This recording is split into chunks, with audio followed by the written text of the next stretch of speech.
But before we get into that, I'd like to introduce myself. For those of you that I haven't met, or those of you that we haven't seen each other before, so at the end of the day, what all of these results are telling us is that destination organizations, DMOs, are fundamentally transforming. Things are changing for us.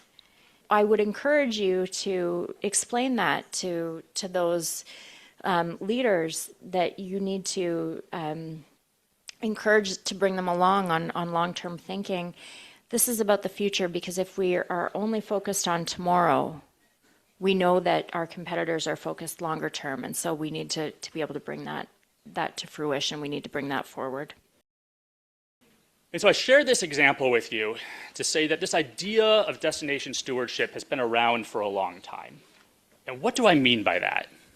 Well, as destination organizations that are involved in destination marketing, one of the most important assets that you have is the brand of your place. It's the identity of your place.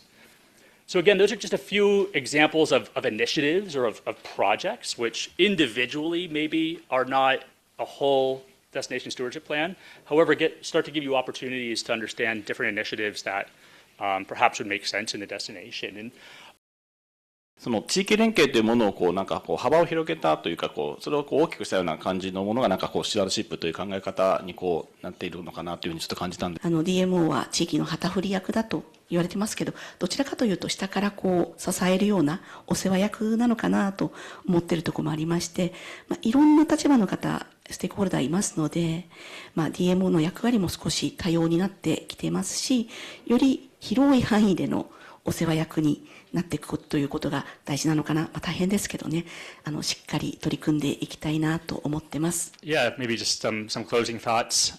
So yeah, I'll just reiterate a couple of points that I've made. The first is this idea of long-term thinking and strategic thinking and orienting a strategy around a vision.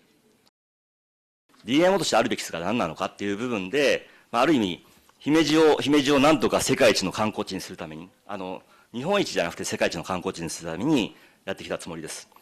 地域の働き方になるとかですね、DNEXT を単なる地域診断で使っちゃ多分ダメだと思います。それだったら金の無駄遣いになると思います。で、これはやらなきゃいけない優先順位を経営資源を集中するために利用するっていうふうに使った方がいいかなと。